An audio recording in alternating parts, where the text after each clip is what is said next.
let's start brainstorming ideas before starting essay, because ideas, they play a very vital role in essay writing. Before you start to write your essay, you need to collect your reasons, examples or ideas related to the topic. Reasons means justification or the explanation. Whatever the opinion you are giving, you must give a reason also, that why do you think that, and by giving an example it supports your opinion.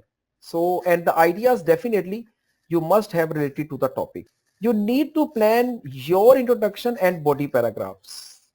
Well, introduction is not that much longer, as you know, that in just 2 to 3 sentences in one paragraph you can write down your introduction, and it's actually the rephrasing of the question.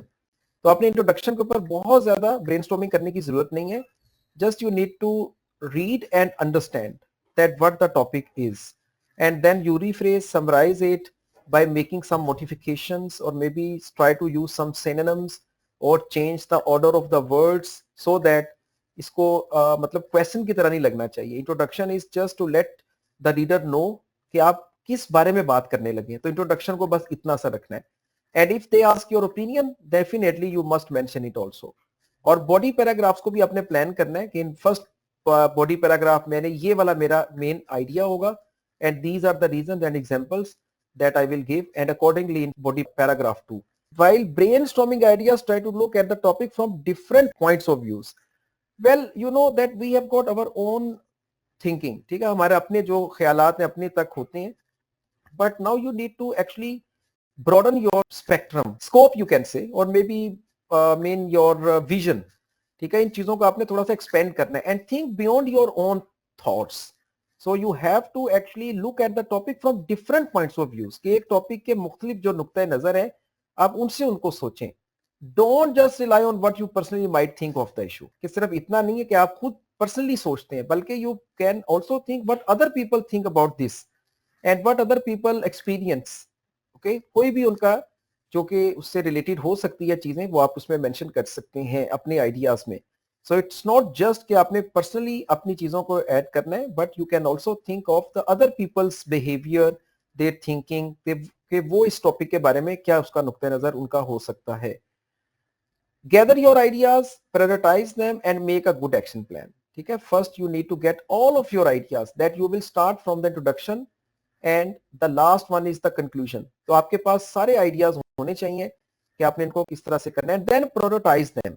ठीक है, if you think ये जो idea ये body paragraph 1 के लिए ज्यादा suitable होगा, थोड़ा ज्यादा आई कैची कहने, या थोड़ा सा ज्यादा इसमें ग्रेविटी है, and then you prioritize the second body paragraph किसमें आप इस तरह से देंगे, तो ये आपका एक अच्छा एक्शन प्लान होगा. It is very important to have good ideas in writing task 2 if you want to score well.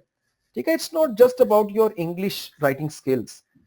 जो आपकी स्किल्स है वो देखी जानी है आइडियाज में, कि जो आइडियाज आप दे रहे हैं, गुड आइडियाज जो आप दे रहे हैं, उसके लिए डेफिनेटली जो लैंग्वेज की एबिलिटी रिक्वायर्ड है वो भी तो आप मीट कर रहे हैं.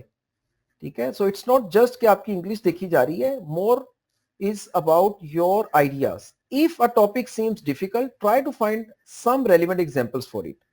सो this is a good idea कि अगर आपके पास अच्छी रेलिवेंट एग्जांपल्स होंगी तो ये भी आपके लिए काफी हेल्पफुल है अपने नंबर ऑफ वर्ड्स को कंप्लीट करने में. For example, if the topic is about whether students should wear uniforms at school, कि अगर मिसाल के तौर पर आपको ये टॉपिक दिया जाता है कि मुतल्लिक आया कि स्टूडेंट्स जो हैं उनको यूनिफॉर्म पहनना चाहिए स्कूल में.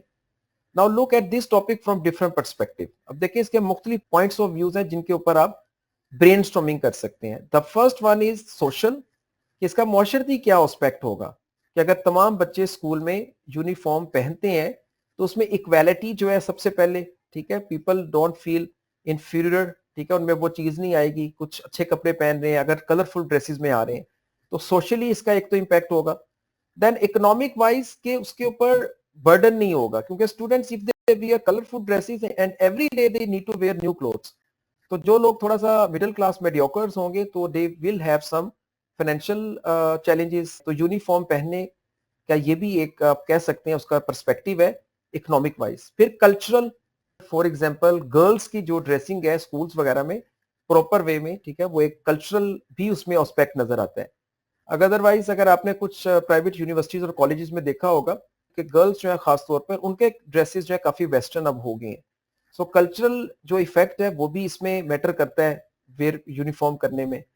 फिर साइकोलॉजिकल, ठीक है, तमाम लोग जो बच्चे होंगे उनमें एक सेंस होगी, ठीक है, कि वो सब एक जैसे हैं, and if they wear different types of dresses तो ऑब्वियसली साइकोलॉजिकली कुछ स्टूडेंट्स जो है वो अपने आप को किसी हद तक जो है दूसरों से शायद कमतर समझे। तो ये थोड़ा सा मैं ब्रेनस्टॉर्मिंग कर रहा हूँ उन आइडियाज की जो कि आप पॉसिबली यूज कर सकते हैं इस टॉपिक में। अगर आपको ये टॉपिक दिया जाए कि क्या स्टूडेंट्स को आया कि यूनिफॉर्म पहनना चाहिए स्कूल में, तो आप इसके साथ अग्री करेंगे, ठीक है, और अग्री करने के बाद फिर आप ब्रेनस्टॉर्मिंग करेंगे, अपने आइडियाज क्रिएट करेंगे और then you can write an essay.